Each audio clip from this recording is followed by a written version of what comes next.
Assalamualaikum warahmatullahi wabarakatuh. Saya Rada Festika Utama, BP 1911312061.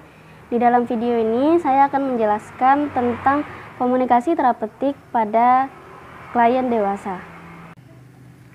Nah, yang pertama kita mulai dari pembukaan. Komunikasi yang efektif dengan dewasa tua membutuhkan pemahaman menyeluruh tentang perubahan terkait kesehatan normal yang terkait dengan penuaan. Penuaan adalah istilah yang digunakan untuk menggambarkan kemajuan siklus hidup dimulai saat lahir dan berakhir saat kematian, menurut Penkow and Zolotarov tahun 2007. Nah, meskipun penuaan adalah proses seumur hidup, interpretasi yang paling umum mengacu pada penurunan fisiologis dan perubahan mental dan sosial terkait yang terjadi pada masa dewasa akhir. Penuaan memiliki efek langsung dan tidak langsung pada komunikasi dan hubungan interpersonal. Perawat yang bekerja dengan klien yang lebih tua perlu memiliki pemahaman yang menyeluruh tentang proses penuaan dan rasa hormat yang positif atas perjuangan mereka. Nah, menurut literatur berlabuh oleh Rowe dan Kahn tahun 1998 mengidentifikasi 3 karakteristik mendasar yang terkait dengan penuaan yang berhasil, yaitu yang pertama adalah resiko rendah untuk penyakit dan kecacatan terkait penyakit, yang kedua adalah fungsi mental dan fisik yang tinggi, yang keempat adalah keterlibatan aktif dengan kehidupan. Nah, kita masuk pada bahasan pertama, yaitu kerangka teoritis yang digunakan pada perawatan lansia. Yang pertama adalah perkembangan model ego Erik Erikson. Model perkembangan psikososial Erikson tahun 1982 adalah satu-satunya model perkembangan yang secara khusus membahas masa dewasa nanti atau kurang dari 60 tahun sebagai tahap pengembangan ego. Erikson menggambarkan krisis pendewasaan usia tua sebagai krisis ego integritas versus keputusasaan ego. Integritas ego berkaitan dengan kapasitas orang dewasa yang lebih tua untuk melihat kembali kehidupan mereka dengan kepuasan dan sedikit penyesalan, ditambah dengan kesediaan untuk membiarkan generasi berikutnya melanjutkan warisan mereka. Integritas melibatkan penerimaan atas satu-satunya siklus hidup seseorang sebagai sesuatu yang harus ada dan yang jika diperlukan tidak boleh diganti. Selanjutnya kita masuk ke model kebutuhan dasar Abraham Maslow. Nah, yang kita tahu waktu kita semester 1 dulu pernah belajar tentang kebutuhan dasar Abraham Maslow dan piramidanya, yang terdiri dari kebutuhan fisiologi, kebutuhan akan keamanan, kebutuhan akan memiliki dan kasih sayang, kebutuhan akan penghargaan, dan kebutuhan akan aktualisasi diri. Nah, hierarki kebutuhan Maslow membantu perawat memprioritaskan tindakan keperawatan sesuai dengan kebutuhan dasar kelangsungan hidup. Integritas fisiologis yang diikuti oleh keselamatan dan keamanan muncul sebagai tempat paling aman bagi orang dewasa yang menua dan perlu ditangani. Selanjutnya yaitu kebutuhan cinta dan kepemilikan ditantang oleh meningkatnya kerugian yang terkait dengan kematian orang-orang yang spesial. Selanjutnya ada hargai kebutuhan, terutama yang berhubungan dengan tujuan yang berarti, dan kemandirian tetap menjadi hal yang penting di kemudian hari. Nah, Abraham Maslow percaya bahwa aktualisasi diri lebih sering terjadi pada orang dewasa parubaya dan lebih tua.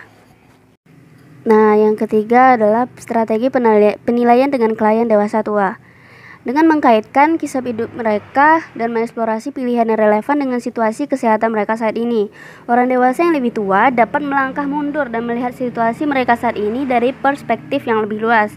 Perawat mengenal klien sebagai pribadi, bukan secara kategori sebagai orang dewasa yang lebih tua. Untuk itu, kita sebagai seorang perawat yang profesional ada baiknya jika kita mendengarkan cerita mereka dan mengkaitkan dengan keadaan kesehatan mereka saat ini. Contohnya seperti misalnya mereka bercerita bahwa di masa muda mereka hobi untuk makan makanan yang manis, dan karena itulah saat ini mereka mengalami diabetes. Yang keempat, kita masuk kepada menilai perubahan indera terkait usia. Nah, pada orang dewasa tua lebih cenderung indera mengalami perubahan pada inderanya. Yang utama yaitu pendengaran dan penglihatan mereka.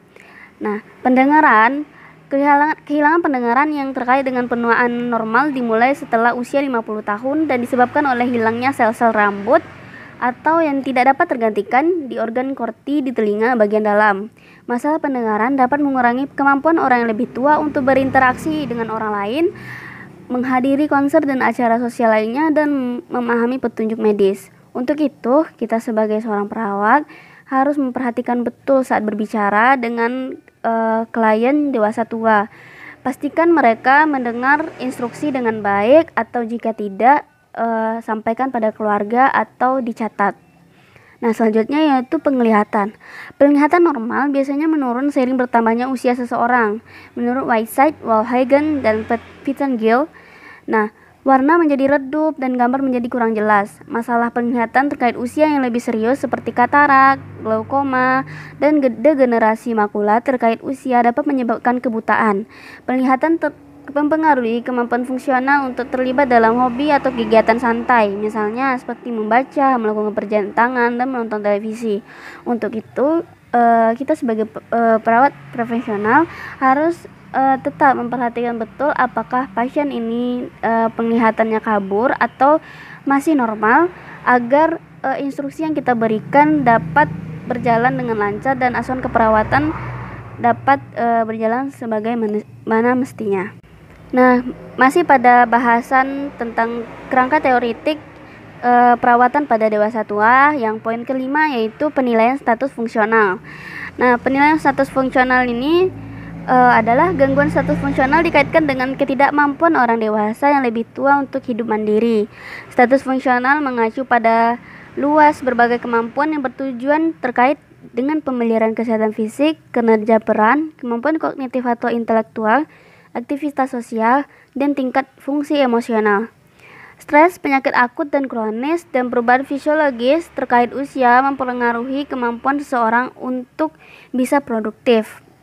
Nah, kemampuan fungsional pada orang dewasa yang lebih tua dapat berkisar dari waspada, aktif, tidak mandiri, hingga lemah dan sangat tinggi, bergantung dengan defisit kognitif, psikologis, dan sensorik yang serius, menurut Bonder dan Belohas tahun 2009.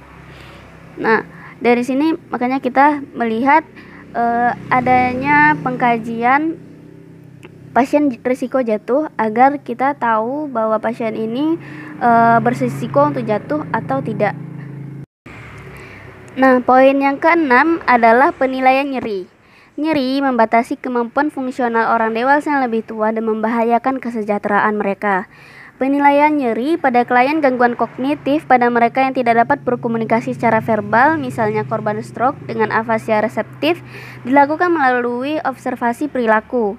Perilaku sugestif nyeri termasuk meringis, otot menegang, mengerang, menangis, gelisah, lesu, dan keengganan untuk bergerak.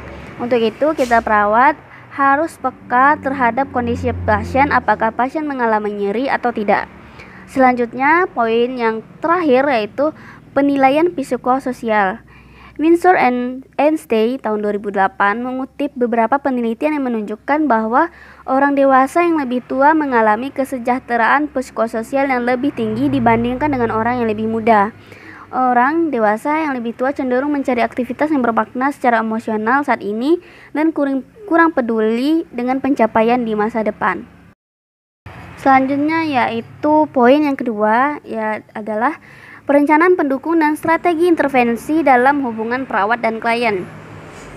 Nah, asuhan keperawatan umum untuk klien dewasa tua yang secara kognitif utuh dengan pengecualian perawatan akut berpusat di sekitar pemberian dukungan yang berkaitan dengan manajemen diri penyakit kronis dan mempromosikan gaya hidup sehat. Tingkat dukungan yang dibutuhkan orang bergantung pada sumber daya pribadi, keuangan, dan sosial yang dimiliki oleh mereka. Selanjutnya yaitu poin yang kedua adalah perencanaan pendukung dan strategi intervensi dalam hubungan perawat dan klien. Nah, asuhan keperawatan umum untuk klien dewasa tua yang secara kognitif utuh dengan pengecualian perawatan akut berpusat di sekitar pemberian dukungan yang berkaitan dengan manajemen diri penyakit kronis dan mempromosikan gaya hidup sehat.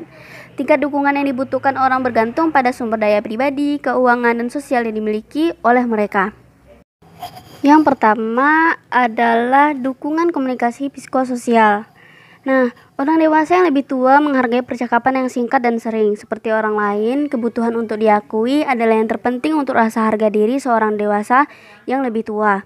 Nah, setiap orang punya cerita yang untuk diceritakan. Penggunaan cerita pendek untuk memikat percakapan sebagai pengalaman berbagi mengingatkan klien bahwa mereka memiliki identitas sosial yang berharga yang melampaui deskripsi kesehatan mereka. Nah, cerita misalnya jika ada perawat yang menghadapi seorang pasien yang selalu bercerita itu aja gitu. Nah, kita tidak boleh berpikir bahwa itu tuh membosankan. Lebih baik kita menanggapi cerita itu dan memasuki percakapan sepenuhnya. Dan setiap percakapan adalah kesempatan untuk mendapatkan wawasan tentang siapa dia, aspirasi dan impian apa yang terpenuhi atau tidak, kontribusi apa yang dihargai, dan tujuan apa yang masih harus dicapai. Nah, dari situ juga kita perlu adanya tinjauan hidup. Tinjauan hidup di sini adalah intervensi yang berguna dengan klien dewasa yang lebih tua. Diperlukan petunjuk lembut dan pertanyaan relevan untuk klarifikasi. Nah, dari sini kita juga bisa untuk mencari tahu apa penyebab dari penyakit dari klien tersebut. Nah, kita juga bisa membuat kelompok reminiscensi, yaitu kelompok yang terdiri atas segolongan klien tersebut sesuai dengan usia mereka. Nah, kelompok ini diharapkan dapat membuat sumber harga diri mereka yang lebih kuat untuk saling menyemangati dalam penyakit mereka. Yang kedua yaitu dukungan sosial dan spiritual. Nah, isolasi sosial membahayakan kesehatan dan kesejahteraan orang dewasa yang lebih tua. Tetap terlibat dengan kehidupan sejauh mungkin dan merangsang pikiran adalah dua strategi penting yang dapat digunakan oleh dewasa tua yang sehat setiap hari untuk meningkatkan kesehatan dan kesejahteraan saat mereka beranjak dewasa. Nah, mereka juga perlu dukungan instrumental dari keluarga dan teman-teman, membantu anggota keluarga dan teman menyeimbangkan bantuan yang diperlukan kebutuhan klien akan otonomi yang mereka perlukan. Hubungan sosial dan spiritual berbagi hubungan yang saling bergantung pada kesejahteraan psikologis yang positif di akhir masa dewasa. Bagi orang yang telah kehilangan seseorang yang mereka penting, hubungan dengan Tuhan atau iman yang personal dapat menjadi sumber dukungan yang sangat penting. Orang dewasa yang lebih tua mengekspresikan spiritualitas mereka melalui doa, membaca kitab, dan terlibat dalam praktik keagamaan atau spiritual. Untuk itu, kita perlu memastikan bahwa pasien kita selalu dekat dengan keluarganya, ada yang mengurusi mereka, dan jika perlu, kita harus selalu mengingatkan tentang beribadah kepada pasien tersebut agar mereka lebih bersemangat. Selanjutnya ada dukungan lingkungan. Nah, perawat memainkan peran penting dalam membantu dewasa yang lebih tua mempertahankan otonomi mereka. Untuk klien yang lebih tua, belajar mandiri berarti mereka masih bertanggung jawab atas hidup mereka. Saat perawat membantu klien untuk mengklarifikasi nilai, membuat pilihan, dan mengambil tindakan, pemahaman yang lebih penting kuat dengan kebutuhan dan kekuatan unik mereka muncul. Orang dewasa yang lebih tua perlu mengambil tanggung jawab sebanyak mungkin atas pilihan dan penetapan tujuan mereka dalam perawat kesehatan. Nah, perawat harus peka terhadap ketakutan yang tidak terekspresikan dari orang dewasa yang lebih tua untuk menyerahkan kemerdekaan mereka. Misalnya seperti seorang dewasa tua dalam rehabilitasi jantung memberi tahu perawatnya bahwa ada toilet di samping tempat tidur dan tidak ada tangga di rumahnya. Ketika perawat mengunjungi rumah tersebut, tidak ada toilet dan rumah klien memiliki banyak anak tangga. Dia memberitahu perawat bahwa dia takut dia akan mengambil langkah untuk membuatnya bergerak jika fakta-fakta ini diketahui. Nah, selanjutnya kita masuk pada dukungan keamanan. Nah, meskipun selalu ada keseimbangan yang rumit atas kebutuhan klien dan batasan atau dukungan yang diperlukan untuk keselamatan, biasanya setidaknya ada beberapa area yang dapat dinegosiasikan. Intervensi sederhana untuk mempromosikan kemandirian mencakup sebagai berikut. Yang pertama yaitu mengizinkan pilihan pribadi yang lebih tua untuk waktu tidur mereka dengan alasan menghormati pilihan dan dalam pemilihan makanan. Yang selanjutnya yaitu menyediakan peninggi kursi yang membantu orang tua mengangkat diri dari posisi duduk ke berdiri. Selanjutnya yaitu yang keempat ada modifikasi keamanan di rumah. Yang kelima yaitu termasuk klien dewasa tua dalam pengambilan keputusan tentang keperawatan kesehatan dan memberi mereka informasi yang mereka butuhkan untuk membuat pilihan yang bertanggung jawab. Nah, dari dukungan pengobatan juga perlu adanya dukungan keamanan karena seiring bertambahnya usia banyak yang membutuhkan obat untuk mempertahankan gaya hidup sehat. Nah, dewasa yang lebih tua dengan penyakit kronis dengan sebagai masalah keamanan utama, salah urus obat tidak hanya terkait dengan reaksi obat yang merugikan, tetapi juga dengan masuk rumah sakit dan panti jompo. Perawat harus menggunakan setiap kesempatan, baik informal maupun formal, untuk membantu klien membangun dan mempertahankan manajemen pengobatan diri yang tepat. Selanjutnya juga terdapat dalam dukungan keamanan yaitu adanya pelecehan orang tua. Penganiayaan pada dewasa tua merupakan ancaman besar bagi keselamatan kesejahteraan mereka. Istilah tersebut mengacu pada perlakuan buruk terhadap dewasa tua yang rentan biasanya di tangan pengasuh termasuk personel profesional. Nah, pelecehan pada orang tua ini adalah masalah yang sulit untuk diidentifikasi dan ditangani karena kapasitas mental yang berkurang dan membahayakan kemampuan orang dewasa yang lebih tua untuk memahami apa yang sedang terjadi, apalagi mengambil tindakan konstruktif untuk menghentikan pelecehan atau untuk menggunakan layanan komunitas yang tersedia bagi mereka. Untuk itu, jika perawat mengidentifikasi pelecehan atau pengabaian, itu harus dilaporkan ke layanan perlindungan sosial dan hukum yang sesuai. Selanjutnya yang kelima adalah dukungan advokasi. Perawat memainkan layanan penting dalam menjelaskan pengobatan kepada klien dan keluarga dan membantu mereka menyusun pertanyaan untuk dokter dan perawat rumah sakit. Perawat mengambil peran advokat dengan orang dewasa yang lebih tua seputar masalah sebagai berikut. Yang pertama yaitu rujukan dan perawatan di rumah. Yang kedua, hak untuk menolak pengobatan atau perawatan. Yang ketiga, persetujuan berdasarkan informasi. Yang keempat, keputusan akhir hidup tentang masalah perawatan dan dukungan hidup. Yang kelima, penghubung antara klien dewasa yang lebih tua dan kesehatan lainnya profesional. Yang keenam, mediator dengan masalah keluarga dan klien seputar pengobatan, tingkat perawatan, dan masalah penempatan. Yang ketujuh, penggantian pihak ketiga. Yang kedelapan, kasus dugaan pelecehan pada dewasa tua. Yang kesembilan adalah menyimbangkan kebutuhan orang dewasa yang lebih tua akan kebebasan dengan perlindungan yang diperlukan.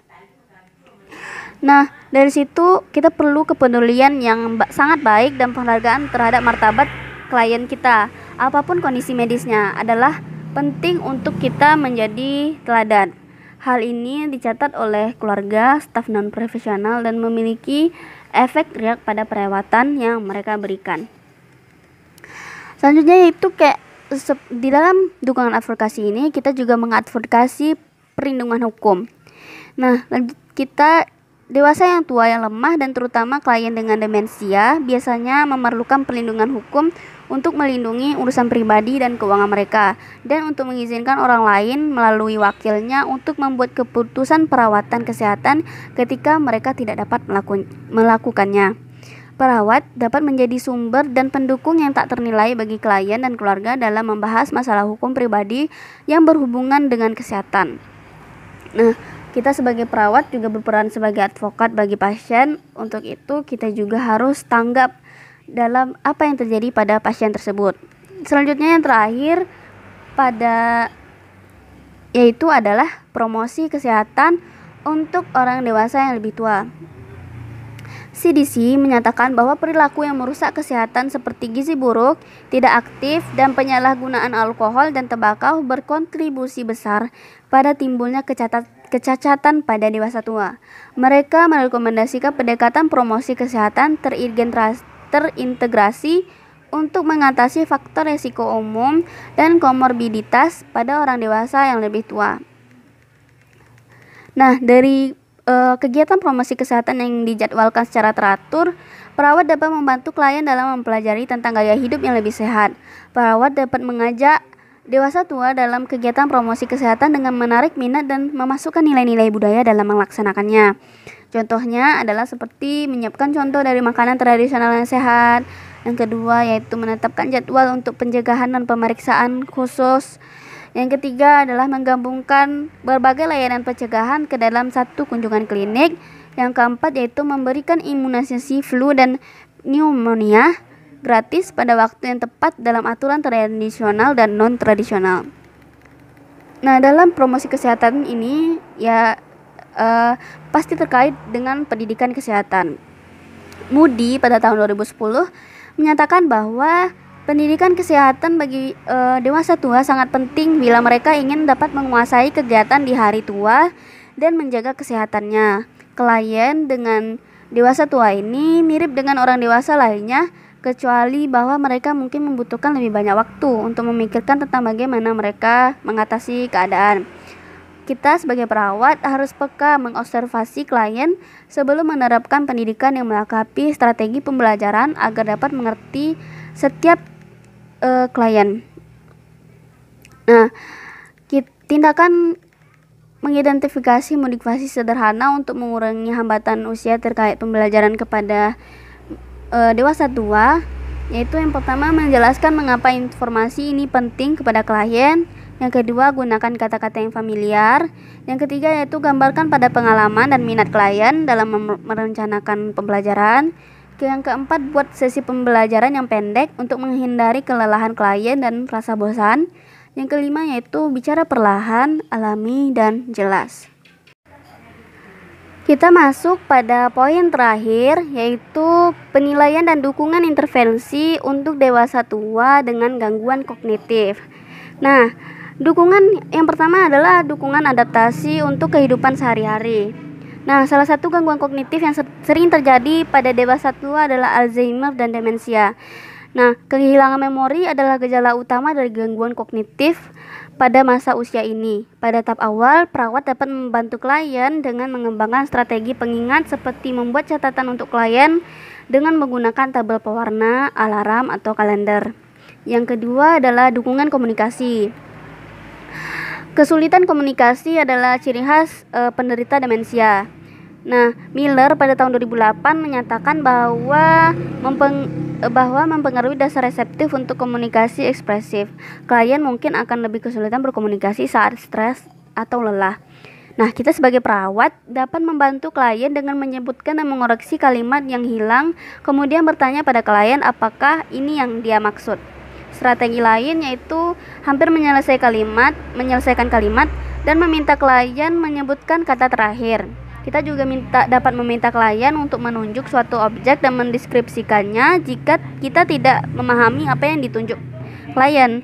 Gunakan pertanyaan yang bisa dijawab dengan ya atau tidak untuk klien dengan keterampilan verbal kurang.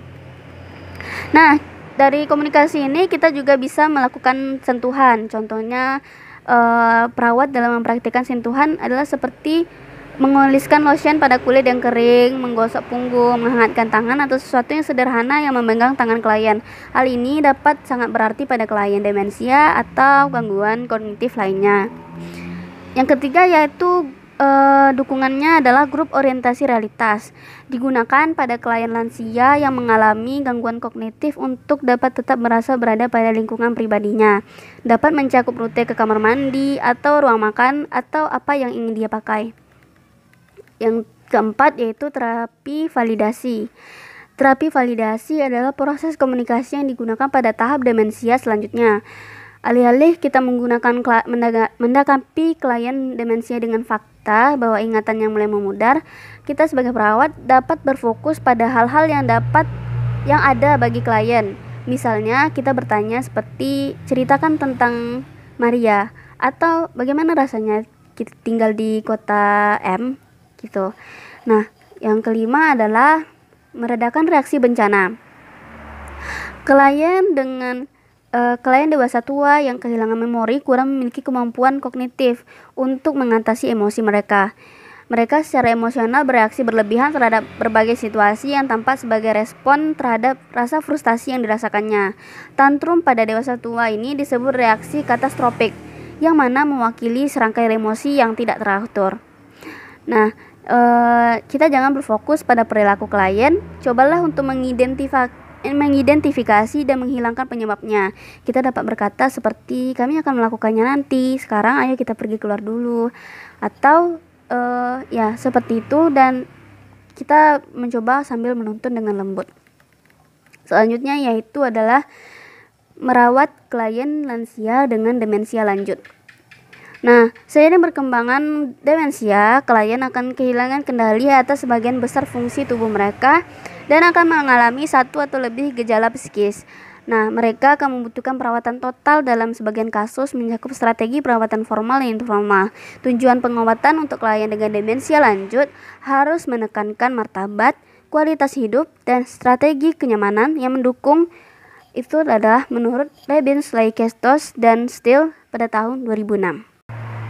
Oke, baiklah, sampailah kita pada akhir dari video ini.